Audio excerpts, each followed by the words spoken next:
So it's great to be here, a chance to kind of come back. Alan Ledman had invited me to come over the last number of years, and I've been remiss because I have not yet done this.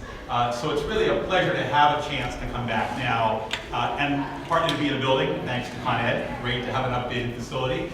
We met earlier in my career with a number of the people who were here in a building that was on this side of Casino Boulevard that had much less in the way of amenities than you enjoy today. So, but it was a fabulous experience, and I think that all of you will treasure your time here once you've left. I certainly know that I have in my own time. So what I want to do today is to walk through a little bit of some of the discussions that are happening now on climate change. And it seemed like it would be useful to start for people who are less immediately versed and less actively engaged in this conversation with a bit of the history in terms of where the science is. So if I can get this to go, we'll start off with a couple of problems in this discussion. So many of you have seen diagrams like this. It's a fairly simplified version of what the system looks like. What causes it? Well, the sun basically shines, and you've got the atmosphere, which essentially absorbs part of the reflected heat and keeps it along the surface of the Earth. Part of course, does get back out again, but when you change the composition of the atmosphere, you essentially trap more of that heat. You prevent more of that from getting back out into space. So that's the basic issue. Greenhouse, just like a greenhouse, imagine your car on a hot day. The car gets much, much hotter because the sun shines in and the heat doesn't get out so well. So that's the model.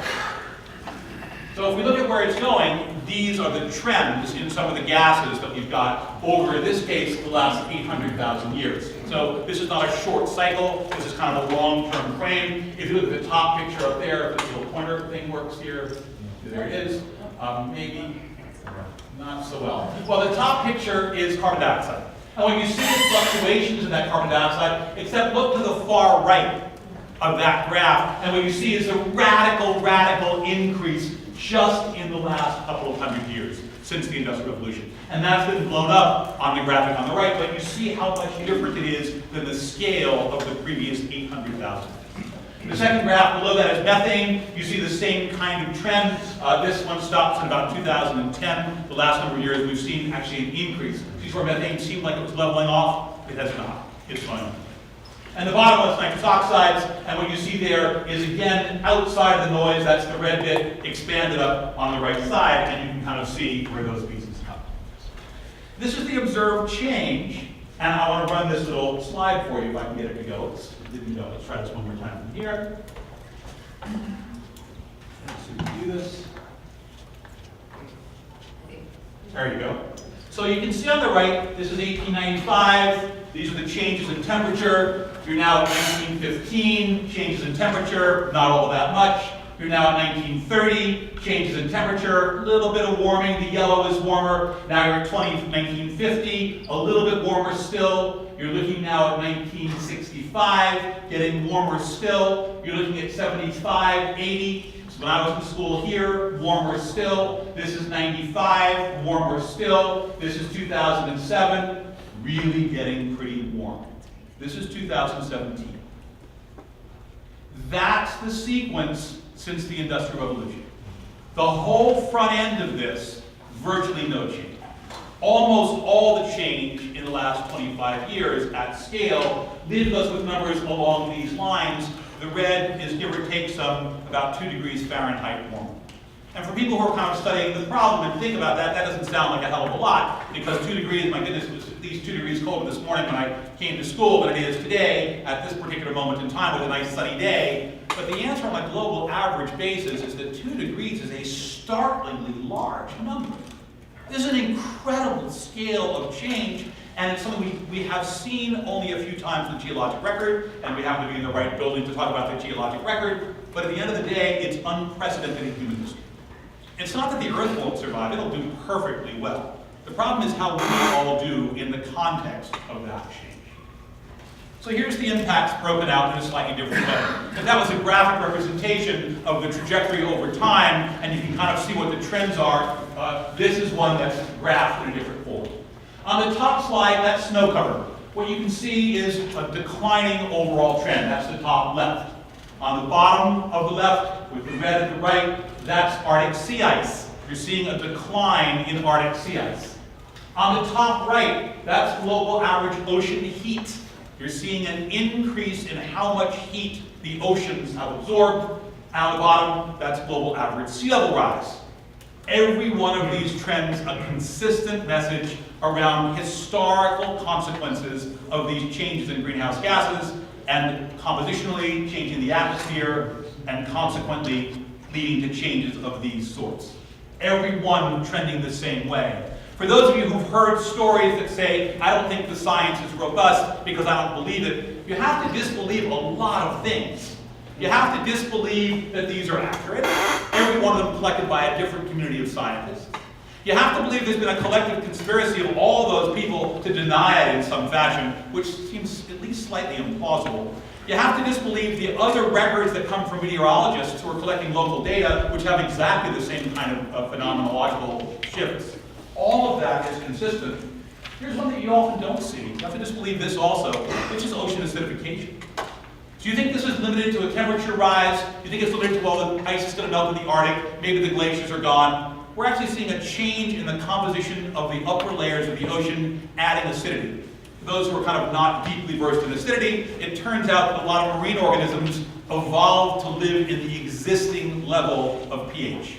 And if you change that, they cannot form shells. The organisms cannot form the corpus that keeps them alive. That's shifting. It's shifting globally. And if you think it's only about these long-term phenomenological changes, actually we get a disaster sequence that looks the same way. This actually, this particular one comes from NOAA. It's derived from some work that was done both by NOAA and by the International Institute of Insurance Companies. And what you see there is the trend in billion-dollar disasters. So this isn't all the disasters. Each bar, each number on the side is an event. The individual event costs more than $1 billion in terms of damages. And that heavily, heavily discounts the value of a human life if you don't happen to live in a rich country. So if you're in a rich country, one life might be $1 billion. But if you're in a poor country, it turns out we just don't value it quite the same way. So you don't count in this form. And if you added those in an American style of cost, the numbers on the right would be 10 times as big. And that's without those. That's the damages. And there's a variety of different kinds of damages that are listed there. Water, storms, flooding, droughts, hurricanes.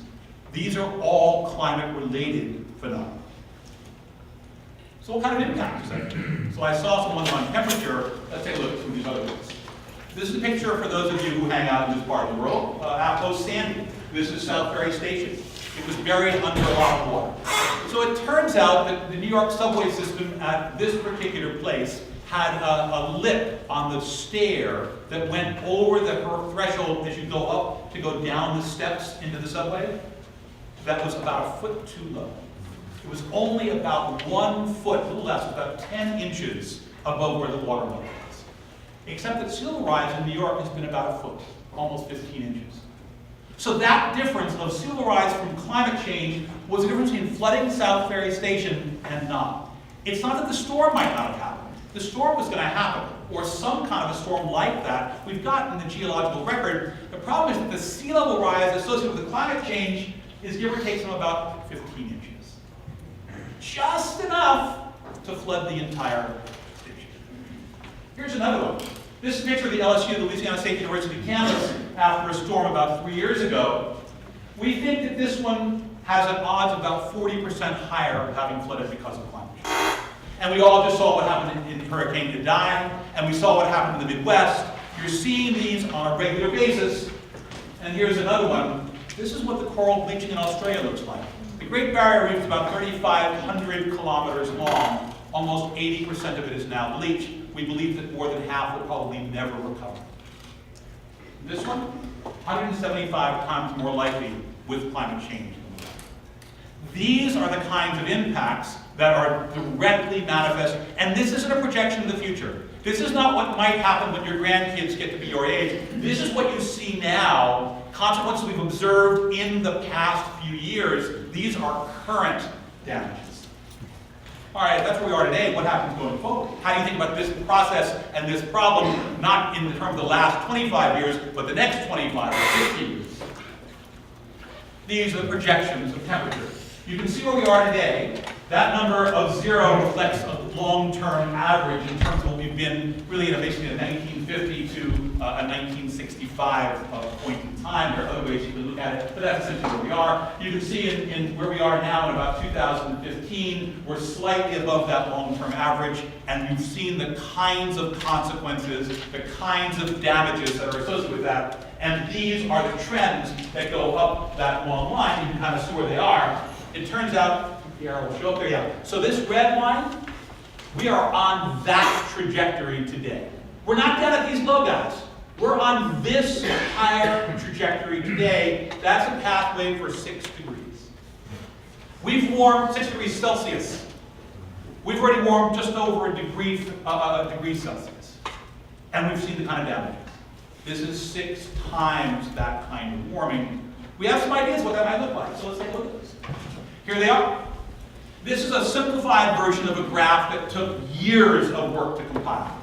I spent a fair amount of time over the last 25 years working on an organization called the Intergovernmental Panel on Climate Change. That's a group that's composed of scientists from around the world. It's got about 5,000 scientists who work on it in a series of groups. One working group does the physics and the science of climate.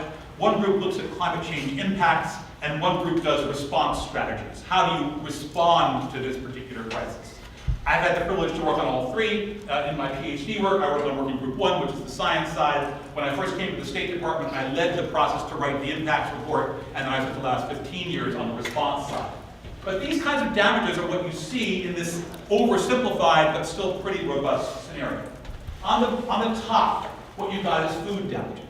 When do you start thinking that food is going to be a scarcity problem because you've dried things out, or you've flooded cropland, or you've got saltwater incursion and can't grow things anymore? Well, from this number, it's somewhere between 1 and 2 degrees that you start seeing it. It gets really bad at about 3 degrees.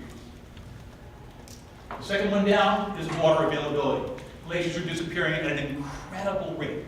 So I lived for a long time in Alaska, and one of the things you do if you go up there, I was up there not very long ago for some meetings, and the glaciers that outside of Anchorage you could no longer see from the highway.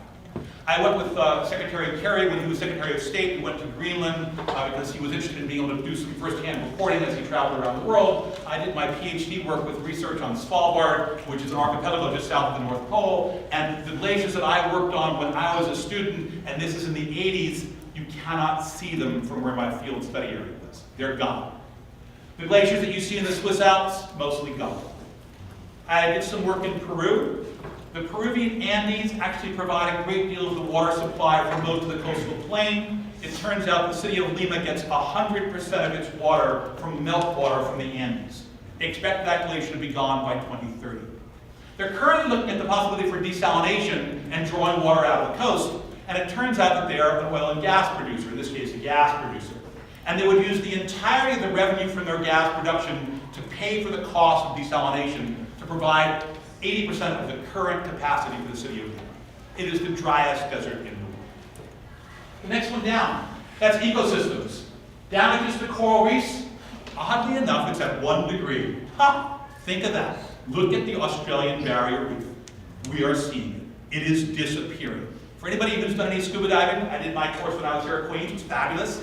We did that in Florida. Go soon. They're not going to be around much longer.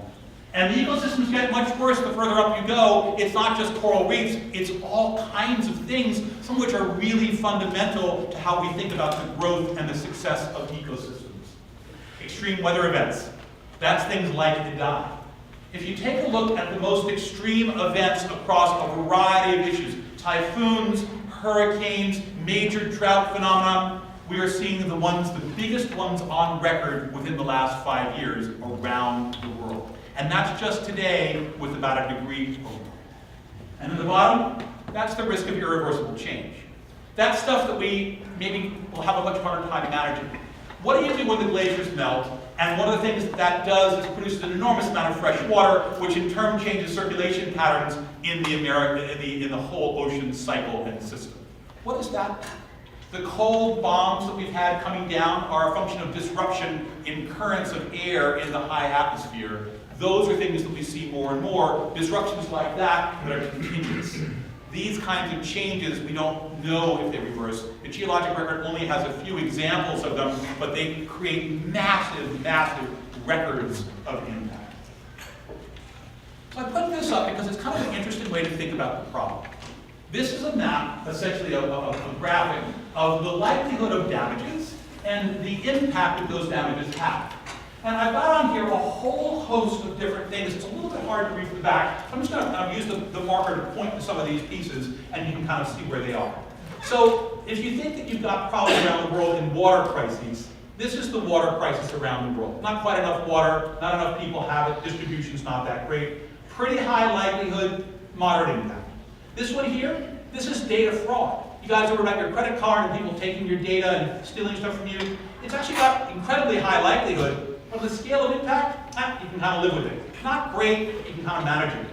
Here's the one of failure of national governance.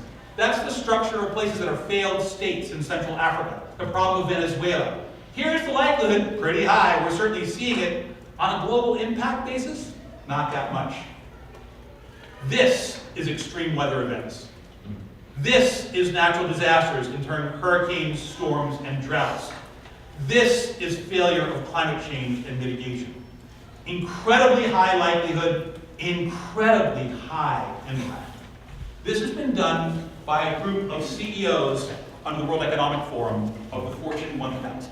That's what they're looking at when they make their assessments. This isn't kind of an arbitrary assessment from some people who think it's interesting. This is a group of people who are making judgments about their business plans and their models and what could be disruptive, and you see that kind of risk landscape. And then I thought I'd put a little thing about the city, because what the hell, we're all clear, right? So this is sea level rise in New York. This is where we are today. The red dot, there we are, we're in the red dot, feel good about this. 1 foot of sea level rise. Look at the coasts. It's in blue, a little hard to see, but you can kind of get this sense of parts of the island disappearing, a little bit of lower Manhattan, a little bit not too good. That's kind of where we are expecting to be. This is over today's level. That's already baked in the 15 inches that we've had. This is 2 feet. 5 feet, this one. And this one is 10 feet. We used to think, and by used to think, I make this advisedly as a statement, as little as 3 years ago, we thought that sea level rise of a meter was about what we should expect over the course of the next 75 years. Most of the more recent analysis suggests that 10 feet is probably a more plausible number in that same time frame. So Queens is actually just, you're good, guys. Don't worry, you've got risers here, you're in pretty good shape. But at the end of the day, the island is actually pretty whacked. This is just New York. This doesn't account property damage and other costs. This is just displacement. You cannot live in those blue areas. And this is not very far away. We think this might happen over the course of your lifetimes. And what does that look like?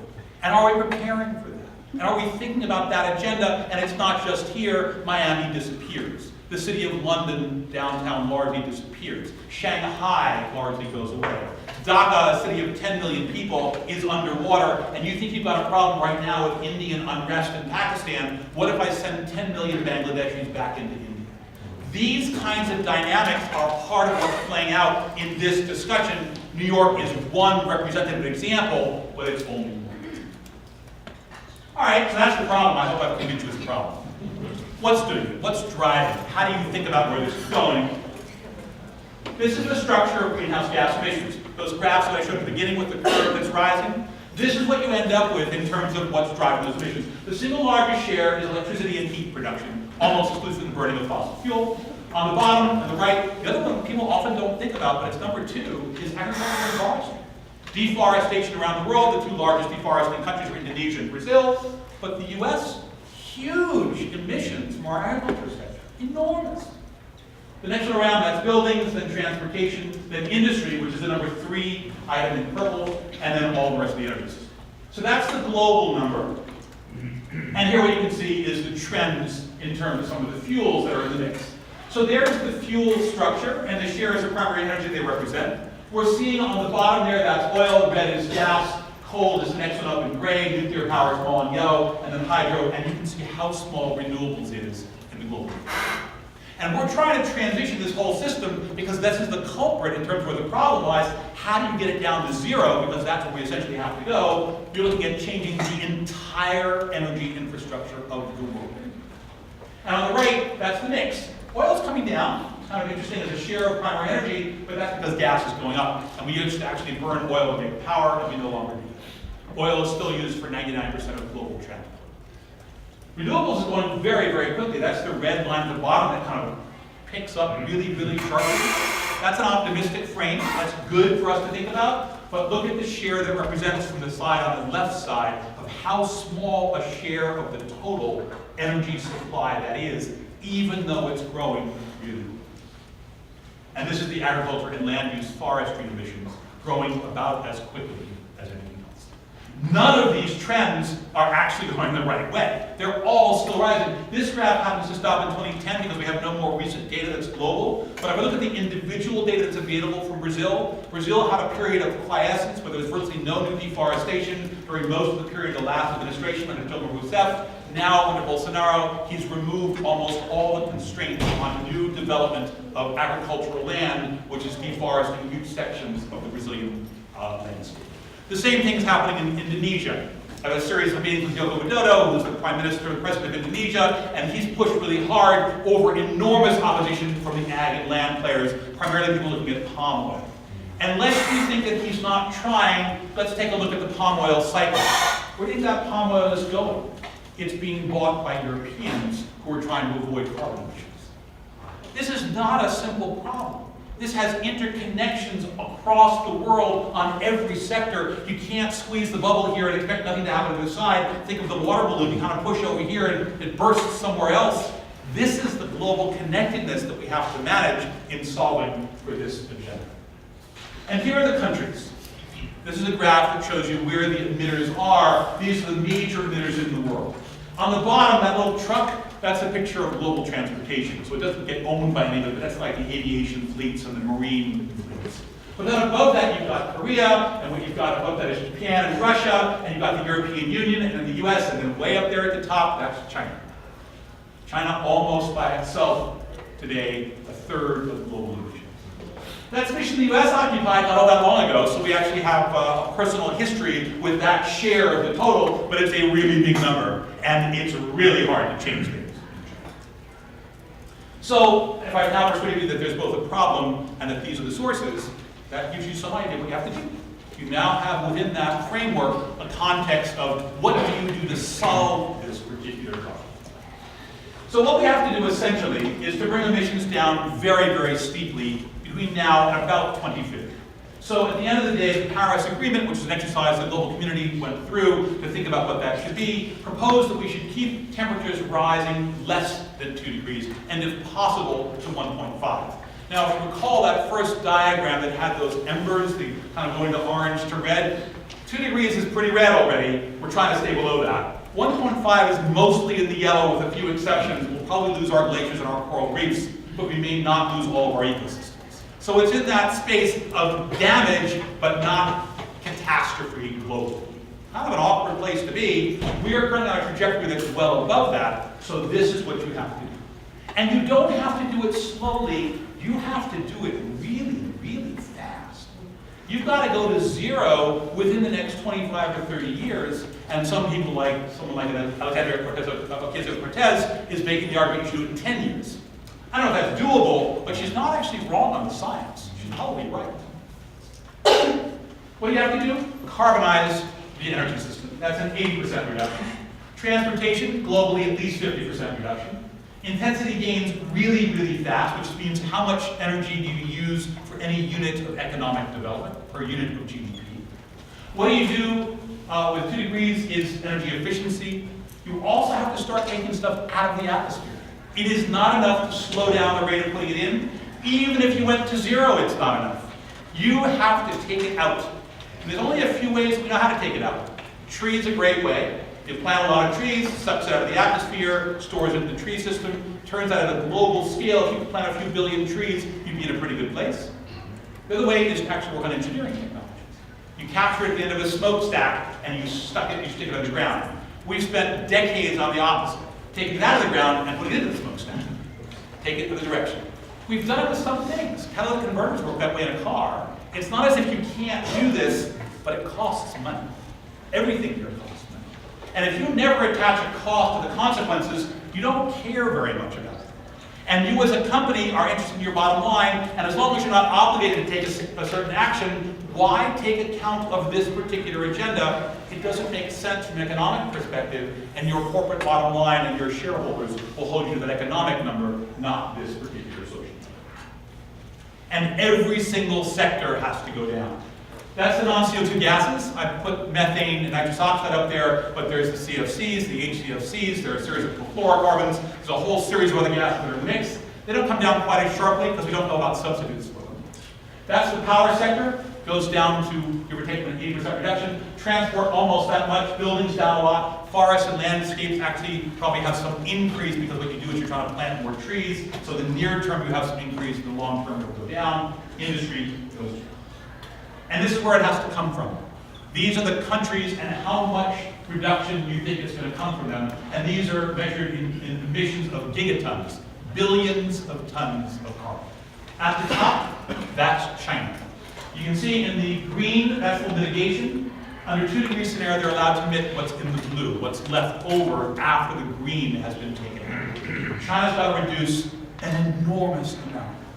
And in the meantime, the Chinese per capita income, even today, is less than 1/3 of the American per capita. Imagine that you were being asked to reduce by that much, and you didn't have the quality of life that we get to enjoy, and think about the politics of asking China for that. The next one, 2 down below that, that's India. India's got a per capita income 1/10 of the United States, and we're telling them they have to reduce essentially by 40%. It's a huge number. At the same time, they've got 400 million people who don't have access to electricity. And we're saying, I'm so sorry, you can't do what we did. You can't grow it through coal or through oil. You can't drive a car with an internal combustion engine. You've got to reduce because it's a big problem. They say, yeah, I know it's a problem, but you created that problem. Not us. You paid for it. And we're saying, oh, I don't pay for it. You got to pay for your own. That dynamic is playing out at the global level as well. On the upside, technology is really advancing. It's not as if we're in a static world about opportunity and potential and capacity. There really are shifts. If you look at the gray bar that's in the center of this particular graphic, what you see here is the cost that it currently is to produce power from fossil fuels. It's actually not that much. It's anywhere from about 5 cents to about 17 cents per kilowatt hour from fossil fuels. It's not that much. We had been way out here in most of our other technologies. Now, the majority of them are competitive with fossil fuels. So this is a huge success story. This is a story that suggests you don't have to be stuck in the current environment. Even if you're thinking about this as a straight-up economic structure, you could solve this at a cost that is competitive with where you otherwise might be. And that's the case for biomass and geothermal and solar photovoltaics and concentrated solar power, and on and offshore wind. But you need a lot of money. And I don't mean like a lot of money in the billions, I mean a lot of money in the trillions. This is denominated in trillions of dollars.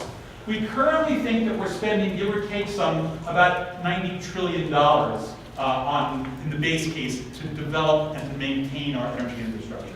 What you have to do is only spend about $4 trillion more to do climate change.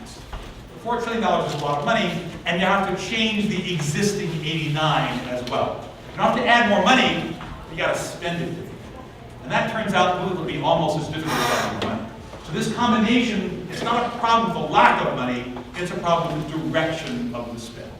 And then think about power, and who's got it, and how the political system works, and how you shift that system, and who you have to persuade. So take a look at the story for Con Ed, which is actually a really good story. So here's Con Ed, took a fair amount of political pressure. We've known about this issue for a while, and they're doing things like they're doing about a 40% reduction. We have to have them, and they're one of the more advanced players, pushing an agenda that's really pretty sophisticated, and they've got to 40%. We need to double that, and that's one of the best players out there. Take a look at others. The single largest power company in the world is China's State Grid. You heard from her that we have 10 million people served by Con Ed. State Grid for China serves 800 million people. One company. It's the largest company in the world. China State Grid is a major producer, exporter, and supplier of coal technology, and they don't see this as their priority. And the money's available.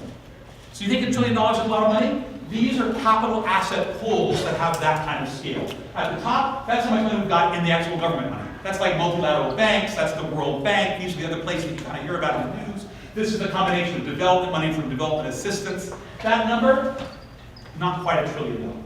But go down the list. Venture capital, tiny. Nothing, that's not where this is going to come from. Go further down the list, private equity. Now we're in there, $1 trillion. Go below that, retail banking, $100 trillion. And then asset owners, $130 trillion. So I can do this. I have money. We can make this change, but it's not a political problem. We know how. We know what kinds of things we have to do. The problem essentially is persuading people it's enough of a priority and there are enough solutions and you can see yourself in that future as a winner, not as a loser, and that's tough. What are the barriers?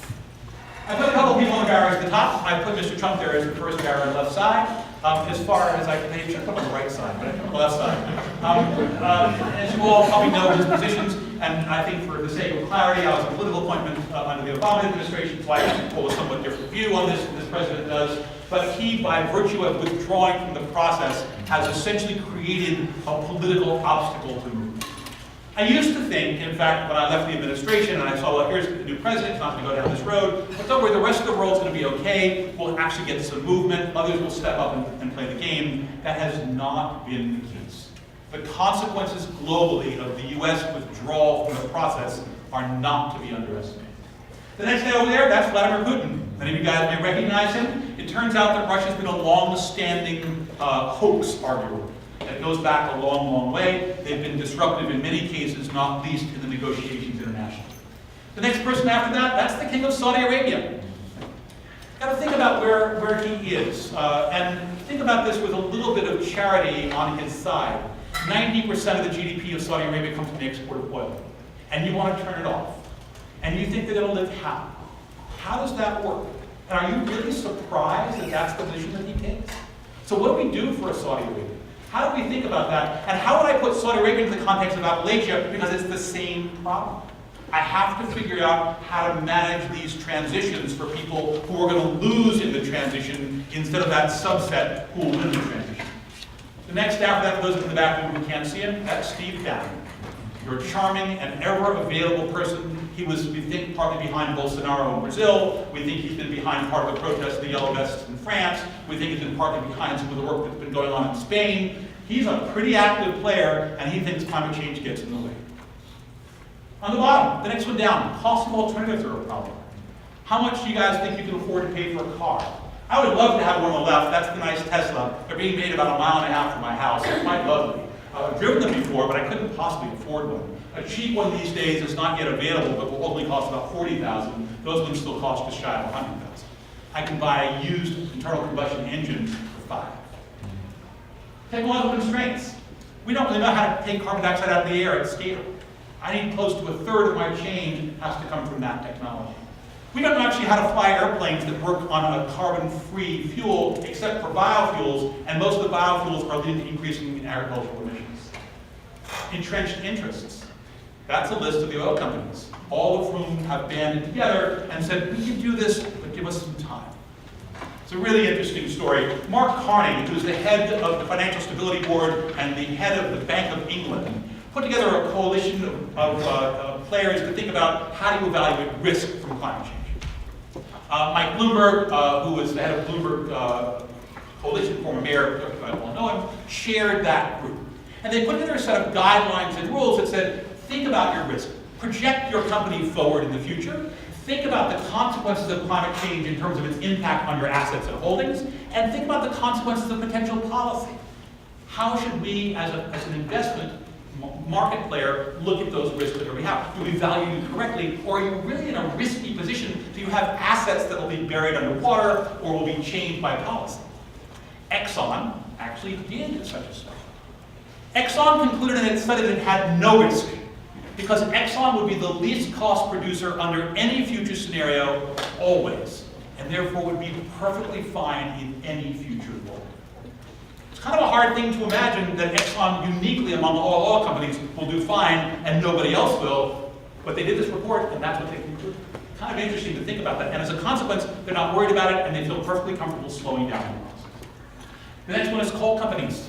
Kind of think about where they are. They're all losing in this model. And the next one is the Chamber of Commerce, which sees risk in change, even if some subset sees opportunity.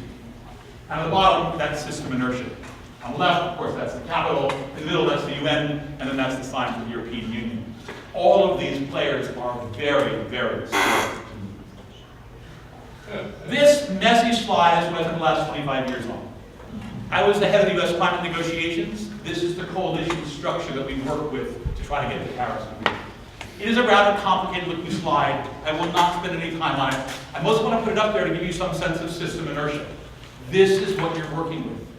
Every country on there is part of almost more than one coalition. Every country's got a different kind of a frame in terms of what it looks at and how it moves. I'm a Saudi Arabia, I'm worried about exports. I'm a Tuvalu. Who here has heard of Tuvalu?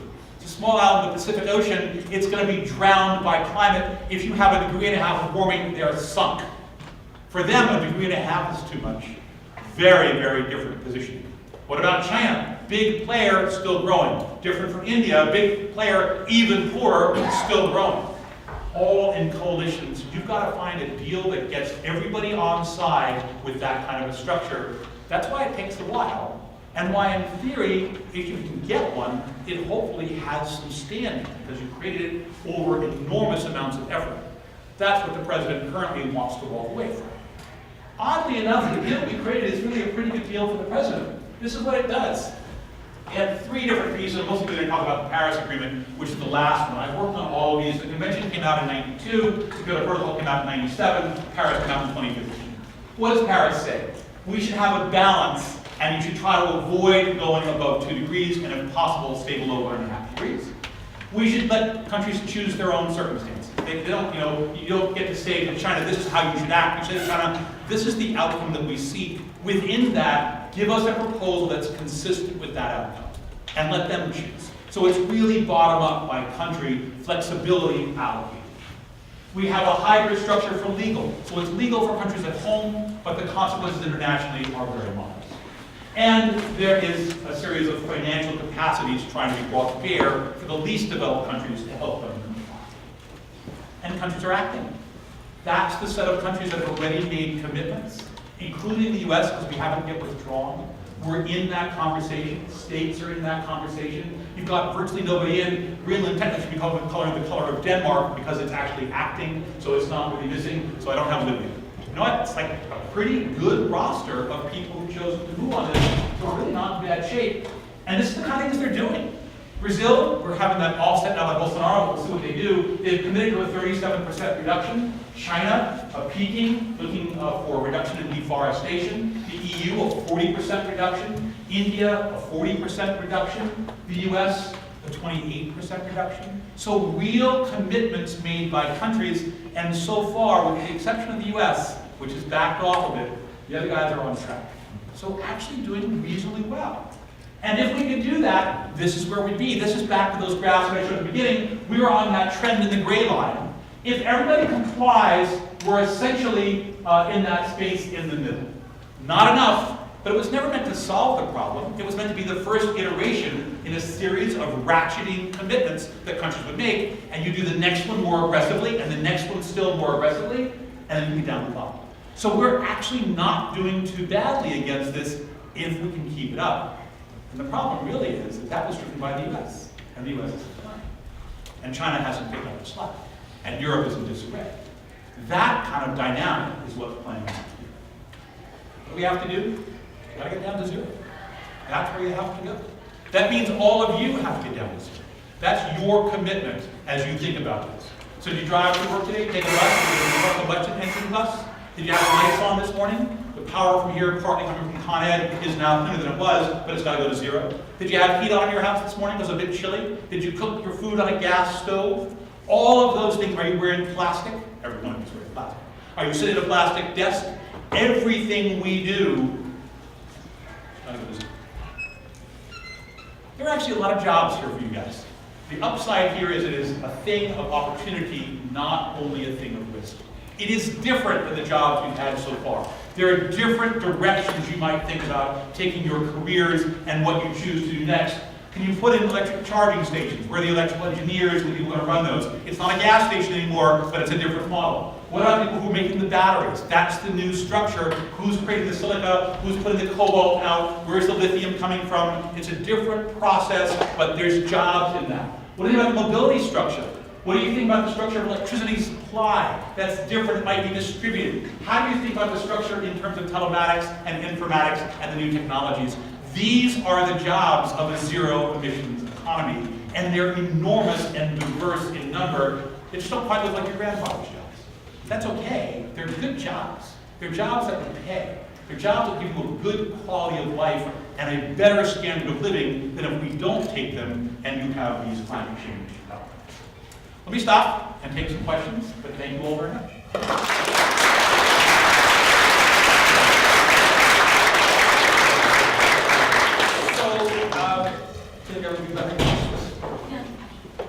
Go for it. Please, yeah. You didn't mention nuclear power. Why not? Mostly because I didn't have enough room in my slide file. There are a lot of options. The nuclear power numbers right now, for people kind of following this, have upsides and downsides. On the upside, there are zero emissions. Well, not quite zero, but they're pretty close to zero. It turns out that most of them use a lot of cement, and cement is one of the largest sources of industrial emissions. Most of them also use a fair amount of steel, and in the mining operations, most of them actually consume some energy. But in terms of the actual production of power and the emissions attached to production, if you aggregated that and divided it up, it's tiny. The downside is that nuclear power is more expensive than almost any other option we have.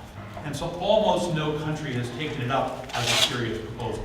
It's being done with large subsidies in a few places, the United States being one of those places. There's a current plant in Mississippi, the Vogtle plant, which I worked on when I was in the Department of Energy. That plant is now at about $8 billion. I can produce that quantity of electricity for well under $500 million with a series of other technologies. Have you talked these issues to Donald Trump? He has not. As the question is, have I talked about this with Donald Trump? The answer is he did not invite me. I'm happy to do that. I was at dinner last night with Frank Shannon. Frank has taken over the job in this administration as the Assistant Secretary for Energy in the State Department. And I don't know him well, but he's actually from BHP, he's a mining company, and has spent a lot of time in this role. And actually, it was interesting in his little statement, he was at a little gathering in Columbia last night, and Frank made a couple of different statements. One is that when asked some direct questions about climate, he politely stepped over here and said, well, my view.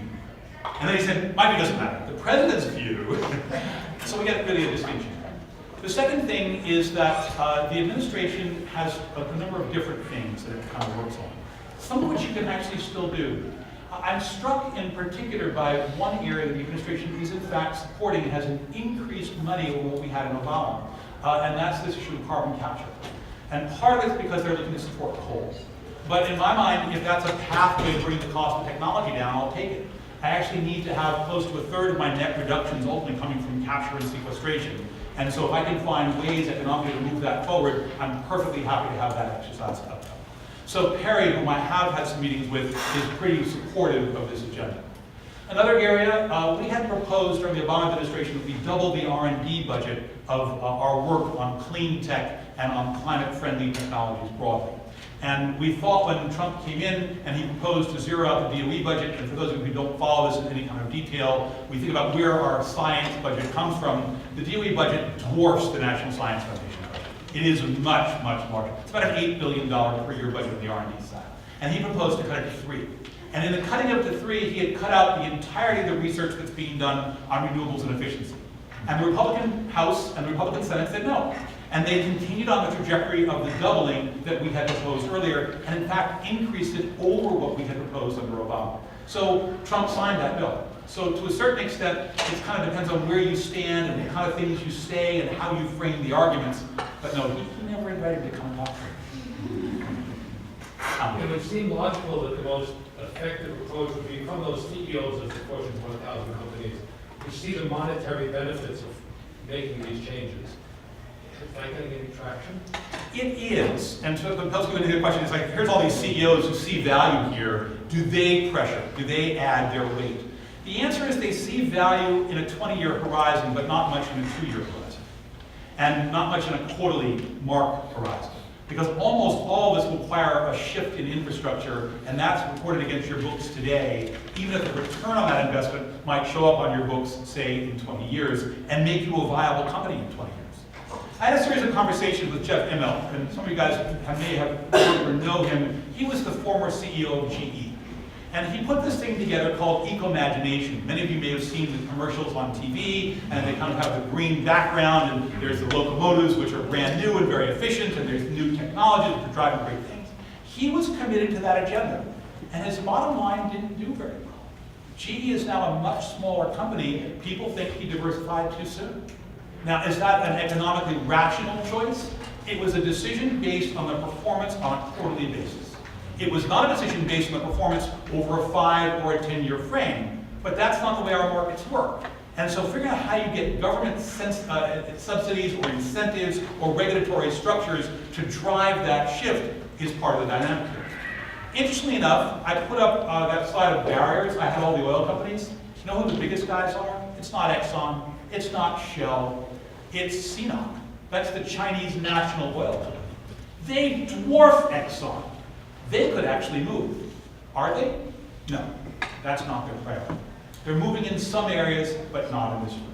Why are they not moving in this one? Because China's demand for vehicles is growing very, very quickly. And because people want to drive. And because mobility is part of development. And because if that's what you think about as your priority, are you better off being able to get to the hospital with your family or not? And if you don't have the option for an alternative, you want to have that oil. And you really don't want to buy it from Saudi Arabia. You'd like to produce it yourself.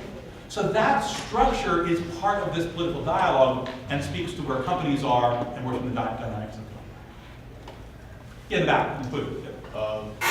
Let's say someone invented like a free energy device and it was mass produced. What does that have to do with this? Like, do you think, is that something to really invest in? Like, So actually, it is a great question. We did some modeling with the Department of Energy's national labs to look at that. And we didn't know what the technology was, so we just assumed a technology that had certain characteristics. We said, assume it's got no carbon, assume it's cheaper than the cheapest thing we've currently got, and plug it in and see what happens. Well, it turns out that system inertia means that it happens by itself too slowly. You as an investor probably could do really well. We as a society might collectively need to push it faster, even with those economic benefits, than you might get as an individual investor. And the models that we've got of things that change are instructive in this regard. So for example, think about all of you guys probably have a cell phone in your pocket. When I was a kid, you didn't have those cell phones, and that wasn't that long ago. I kind of think about where that goes. We have to see new energy technologies moving as fast, probably almost twice as fast as the penetration of cell phones. Think of the value you get from having a cell phone. It's huge. Imagine you don't have that in your pocket and the things that you would miss. The incentive for you guys to pick up the cost of Verizon and make that cell phone possible is huge. Now think about the power. You really want that light to come on when you flip the switch. Do you really think about where it comes from? I doubt it. I mean, you might a little bit every once in a while. Maybe after this talk, you'll think, oh, that's right. But broadly, it makes no difference for you. The amenity value that you get from flipping the switch is the same if it's produced by coal or if it's produced by hydrogen. It doesn't matter. That's part of the problem. I can get cell phones to penetrate because you like them, you the community, you the consumer. I can't get these other things to move quite the same way. That's the inertia that we found in almost all of our work. So the answer is yes. If you want to invest, I'm all in. You should do it. If you want to change the system, you probably have to do some other things also. Yeah, go on. how about not invest with money, but invest with research, like as individually going to research? Oh, as a student, would you be, well, sir, yes, absolutely. And that's that slide that I put up there about all the options you might have for jobs. These are the kinds of jobs. People like you who want to go into these places, these are the things that will be jobs in the future, and they're going to be good for the next 30 years. You're good on those disciplines. Absolutely. Yeah. It's an uncomfortable truth that we've known all of this essentially for 2 decades. And it's also an uncomfortable truth that the rate at which emissions are going is actually not decelerating in any way. Consequently, I think a rational view, thinking in a way of reducing long-term risk, would be to plan for the worst option. The worst option will be that we're going to be running to an unavoidable increase, well over 5 degrees. And the options we have to deal with that are going to be either reduce the amount of sunlight on the planet, not a comfortable thing to try to engineer, or reduce the amount of CO2 in the atmosphere. Feasible, expensive now, but likely to be less expensive in the future, and requiring the public will to do that. Now, recently we've had big floods in the central United States, a big flood in Texas. These are conservative places, generally red states. What do you think are the options that will have a kind of flip between non-belief, willful disbelief in the climate issue, and a desperate need to do something about it? On a par with what the United States political situation was in 1940 prior to the attack on us, which was non-interventionist. The German Bund was a very open movement here on Long Island. Or in 1965 to 67, when the Vietnam War was quite popular, including on the campus I attended, where a large sign was hung out of a dormitory that said, "Kill Tom." A popular idea, until the draft was implemented and people saw what might happen to their person. So, sorry for my little dialogue or monologue, but what's the discussion about the likelihood of having to deal with a strong negative effect in the future? So John Holdren, who was President Obama's science advisor and has now gone back to Harvard, had this very nice little framing. He said there were 3 things you could do about climate change. You could mitigate, that means the things that I've been talking about. You could adapt. So there's an adaptation to be had. You move inland, you move up, you manage heat, you can adapt. The third one was suffer. Those are the things that you get when you can't mitigate and you can't adapt. So the question kind of is, how much suffering before you think you have to do something? So here's another anecdote. So there's a town in central Oklahoma, not far from Cushing. And from those of you who kind of follow the oil sector, Cushing is one of the hubs for the distribution of the American oil system. It's where a whole lot of pipelines come together, and then they kind of disperse back around the country. It's part of Tornado Alley. About 15, 17 miles from there is a little town, and it was hit by a tornado. And the school was wiped out. And the town said, we don't have to build a school that's tornado resistant because it won't ever happen again. The odds of a hurricane hitting twice are 0. About 3 years later, the tornado came through and it wiped out the second school. Both times, by the way, no kids hurt. It was after school hours, no one was hurt. They built it again and said, we clearly don't have to do it a third time. That's never, a third tornado actually got out of the school. They still have not put in tornado proof. So I use this as an anecdote to say people are willfully very, very rich. There's a very, I think, impressive book written about the Irish potato famine, which I think is another way to think about this problem. And we think about this, so this is 150 years ago, you think of what's going on then, and there's a potato blight, and it comes through Ireland. And it destroys the crop, not 1 year, not 2 years, but a series of years in a row. And it turns out the Brits are blamed for all of this with some reason, but this historian has done a review, and it turned out the Brits were providing other kinds of food, but not potatoes. And it was not the diet of the Irish. And they rejected the alternative food, and they died. The exact same model has happened in the context of GMOs. We've offered to do GMOs, and Idi Amin turns around and says, I don't want your GMOs, and thousands of people die. I don't think we're actually all that adaptable. I think we're going to take a lot of suffering. And so I think for me the question is, can you do other kinds of policies that steer the system in ways that avoid some of those damages? And try to figure out how you cope with once you got that. You mentioned earlier on that Exxon calculated that it would always be the lowest cost producer. The conventional wisdom, however, is that Saudi Aramco is always I agree the with lowest that cost completely. producer. So I find it rather unbelievable that Exxon could believe that, because they're essentially could be shut out of the market So take a look at the report. It's online. They made it public, which I find startling. That's what they say. I couldn't agree with you more. And I had the same evaluation, and I think that's the kind of disingenuousness that's attached to why I put in the barriers. Alan. What is your current role at the foundation? What are you doing? I know what you've done in the past. What are you doing now to help the situation? So I should just say a few words about the Hewlett Foundation. So it came, many of you guys have used Hewlett-Packard calculators and equipment and devices in labs and in your work. So Hewlett was the Hewlett of Hewlett-Packard. When he died, he left his considerable fortune and created a foundation, philanthropy. And they now give money away, and they've had pretty good money managers since it was created. They now have a corpus of about $10 billion. And under US philanthropic law, if you want to be a charity, you have to give away at least 5% of your corpus every year. And as a consequence, we give away about $500 million a year. In order to give away that much money and stay as a permanent foundation, we have a whole team that tries to make more than 5% on the endowment. So what you end up doing is you try to continue to be solvent and maybe slightly grow so you can keep up with inflation. So if with inflation counted in plus your 5%, you've got to earn between 7 and 8% a year, give or take some, which we've done pretty successfully for a long time. The foundation funds a series of different things. I run a program which is responsible for climate change, which is about 3/4 of my money, and a program that does work on conservation in the American West.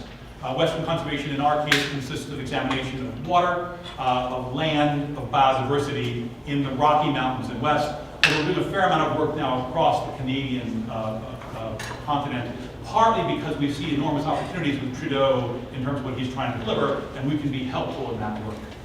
The climate change program focuses in a couple of countries, the United States, China, India, and Europe collectively, because we see them as a politically important force, and then a fair amount of work at the global level, largely through the UN.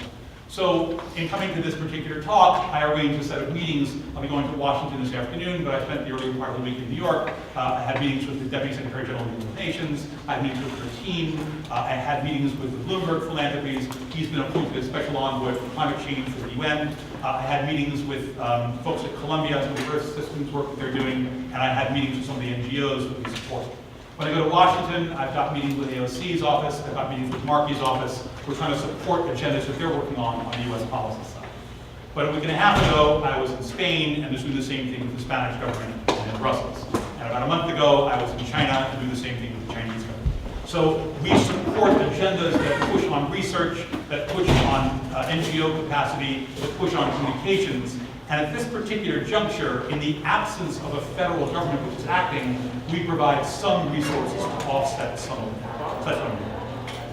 I think we probably have time for one more? Yeah. One more. First of all, amazing talk. Thank you. And so it comes down to it, almost one follow what George was kind of saying. So here we have a society that is starting to accept climate change, but the government's not there.